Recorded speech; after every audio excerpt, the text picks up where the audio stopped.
Yes, we are going to talk about a very rich subject. Together we will discover the magic world of perfumes.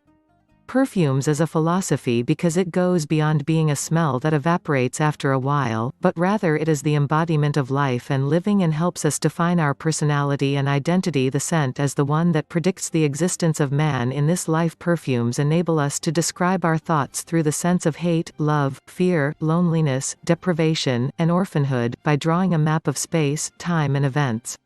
What is the relationship between smells, identity, love, and their mutual relationship? Are scents the key to love, the feeling of others and their presence? If you wonder about the difference between the smell of death and the smell of life, the smell of love and the smell of hate, the smell of passion and the smell of asceticism, you will not know the answer before trying perfumes, and therefore the smells will become the obsession through which you can read the lines between your soul and your latent mind. It is the philosophy of perfume.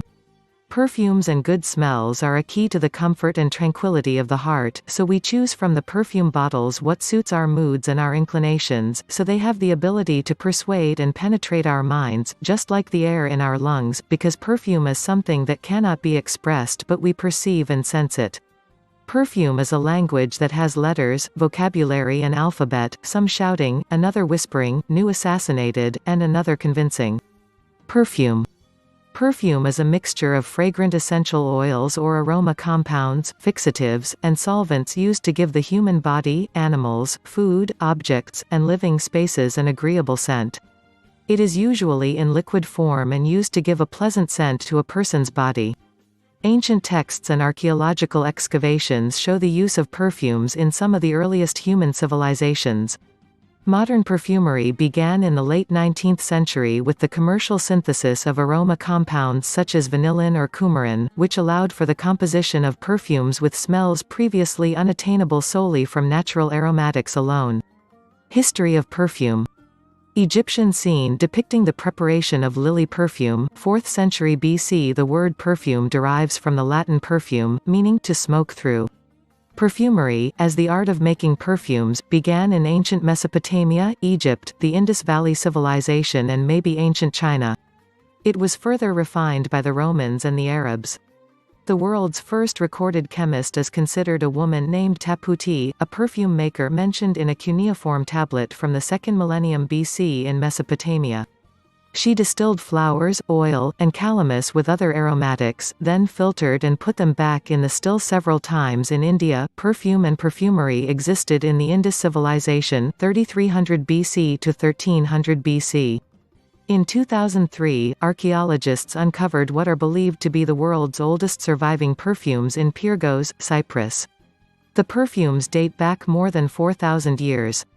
They were discovered in an ancient perfumery, a 300 square meter (3,230 square feet) factory housing at least 60 stills, mixing bowls, funnels, and perfume bottles. In the 9th century, the Arab chemist al-Kindi al-Kindis wrote the Book of the Chemistry of Perfume and Distillations, which contained more than 100 recipes for fragrant oils, salves, aromatic waters, and substitutes or imitations of costly drugs. The book also described 107 methods and recipes for perfume making and perfume-making equipment, such as the alembic, which still bears its Arabic name.